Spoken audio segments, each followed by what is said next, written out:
Salut tout le monde, j'espère que vous allez bien. Aujourd'hui, on est là pour se parler du fameux plan de travail parce que depuis que j'ai commencé mes weekly vlogs, j'ai reçu énormément de questions à propos de cette méthode de fonctionnement-là en classe. Moi, j'en parlais dans mes vlogs comme si tout le monde savait c'était quoi, puis je prenais pour acquis que tout le monde comprenait comment ça fonctionnait un plan de travail. Puis j'ai réalisé que pas du tout, puis j'ai aussi réalisé que plusieurs profs utilisent cette méthode-là pour travailler en classe, mais que chaque prof a sa méthode propre à lui.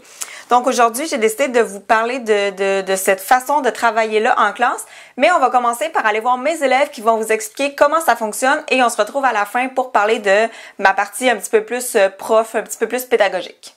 Si je vous demandais d'expliquer, ça consiste en quoi le plan de travail? C'est quoi ces périodes-là? Ben, plan de travail, c'est à chaque période 5 ou période 4. Ben, la période 5, c'est à la fin de la journée. Puis à la période 4, c'est avant la récréation de la fin de journée. C'est des travaux qu'on a à faire. Ça dépend des jours de la semaine. T'sais, si on a comme 2 pédagogues dans la semaine, elle va mettre un plan de travail moins compliqué, moins gros. Si on a 5 jours, elle va mettre un plan de travail quand même normal. Puis en fait, le plan de travail, c'est pas Marie-Florence qui nous dit alors là, vous faites toute la table de multiplication du 8. Non, on décide. Là, NetMath, c'est pas à chaque jour. C'est une date précise. Sinon, les autres travails, tu peux. Admettons que tu as de la difficulté avec les tables. Tu vas dire comme, je vais commencer par ce que moi je trouve plus facile. Puis après, tu sais, je vais faire les travaux que moi je trouve plus difficiles. Ou sinon, tu peux le faire dans l'ordre que tu veux, ça importe pas, tant que tu le finisses. Quel genre de travaux, moi, je peux vous demander de faire pendant les périodes de plan de travail? Ça ressemble à quoi habituellement une semaine de plan de travail? D'habitude, mots, table, des fois NetMath. Ouais, puis des fois une fiche, des blocs, comme on étudie de mots. Il y aurait... Des fois, on a de l'univers social. Ouais, c'est l'univers social. L'univers social dans le carnet d'élèves. 2-3 pages. On a eu, me semble, une fois l'ECR.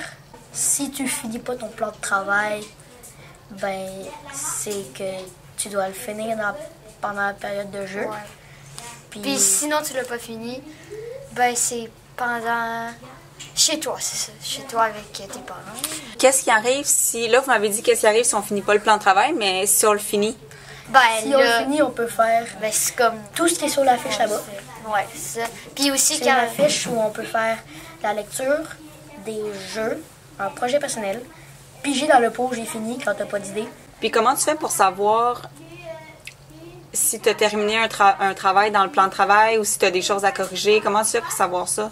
Il y a un l'écran. L'écran du tableau banc, le tableau banc et le TBI. C'est Marie-Florence. Elle a mis un tableau avec nos noms. Puis elle a écrit, mettons, mots, table, univers social, puis NetMath. Elle met un petit X sur qu'est-ce que tu fini. Puis quand tu as tout fini, c'est souligné en jaune. Ouais. Puis en fait, elle est gentille de nous faire ça parce qu'il y a d'autres profs qui eux, ils font pas. Tu dois créer toi-même ton système de j'ai fini ça, j'ai pas fini ça. Aimez-vous ça, pouvoir aller à votre rythme puis faire ce que vous voulez quand vous voulez, ou vous préfériez que ce soit moi qui enseigne puis qui décide ce qu'on fait à toutes les périodes? Ça dépend des personnes, en fait, parce qu'il y a du monde, des fois, je sais que Marie-Florence, elle n'aime pas beaucoup qu'on dise ce mot-là. Il y a du monde qui trouve facile les travails. Ouais, il y a du monde qui trouve difficile les travails. Fait qu'elle essaye souvent de trouver des travaux, je veux dire, que tout le monde est moins. Tout le monde comprend à la même hauteur. Puis aussi, quand on comprend pas, on va, toute la classe va être là, puis le professeur va nous enseigner. Maintenant, on va vous laisser avec 2 filles qui vont vous dire les documents du plan de travail. Là, les filles, vous êtes ici pour présenter comment on fait pour savoir quels travaux on a à faire dans le plan de travail. Oui. C'est ça? Oui. Allez-y. Là, il y a le tableau de plan de travail. Ici, Marie-Florence va écrire tous nos travaux qu'on a pendant la semaine. Ici, il y a une fiche de NetMath. Pour savoir c'est quand qu'on va aller à l'ordi pour faire notre travail. Il y a un autre endroit où est-ce que nos travaux sont écrits. C'est dans le Duotang plan de travail. Ça, c'est la feuille qui est dans le Duotang plan de travail. Ici, on a quoi faire. Exemple, là, c'est réécrire les mots du bloc 21, surligner le son en jaune. Fait que c'est ça qu'on doit aller faire. Puis à côté, qu'est-ce qui est écrit ici dans cette colonne-là? On doit le faire dans le cahier. Exercice grammaire. Okay, Fait on a le matériel puis ou quoi faire. Fait que c'est plus précis que dans le tableau. En plus, ça, c'est tout le temps à portée de main. Puis à la fin, ici, on a la signature de l'enseignante qu'on a tout terminé. Elle nous le signe pour savoir qu'on a fini le plan de travail de la semaine. Là, il y a les noms. Puis là, c'est nos travaux. Puis là, quand on a terminé un travail, il nous coche. Puis quand on a terminé notre travail, elle nous souligne tout en jaune. Fait que quand c'est souligné tout en jaune, tu peux savoir que tu as fini puis que tu peux faire autre chose. J'espère que mes élèves vous ont bien expliqué le fonctionnement de notre plan de travail. Si je peux résumer ça assez rapidement, quand la semaine commence, moi, je leur donne un nouveau plan de travail qui contient 4, 5 ou 6 travaux selon ce que j'ai envie qu'ils fassent durant la semaine.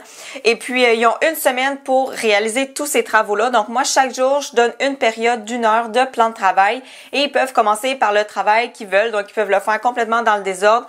Ça m'importe peu, en fait, parce que je veux vraiment travailler leur autonomie. Tant que à la fin de la semaine, quand je récupère tous les travaux, que tout soit terminé, moi, c'est ce qui est important pour moi. J'aime ça travailler en plan de travail parce que ça travaille beaucoup l'autonomie chez les enfants parce qu'ils ont 1 heure par jour où est-ce qu'ils doivent gérer leur temps, gérer tous les travaux à faire pour que ce soit terminé pour la fin de la semaine.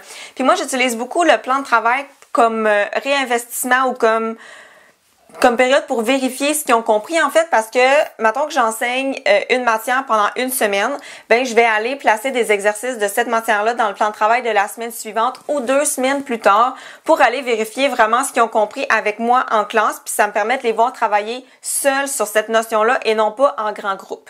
Ce qui est aussi intéressant avec les périodes de plan de travail pour les professeurs, c'est qu'éventuellement, les élèves atteignent un certain niveau d'autonomie où ils n'ont pas besoin de nous pour réaliser les travaux parce que on met rien dans le plan de travail qui est difficile ou que les élèves comprennent pas. C'est des travaux qu'ils sont capables de réaliser seuls habituellement. Puis pendant ce temps-là, nous, on peut travailler en sous-groupe. Je sais pas si vous travaillez comme ça ou si vous avez déjà entendu parler de ça. Mais moi, la semaine passée, j'ai pu rencontrer des sous-groupes d'élèves pour travailler une matière où je voulais les évaluer, où je voulais avoir des observations supplémentaires.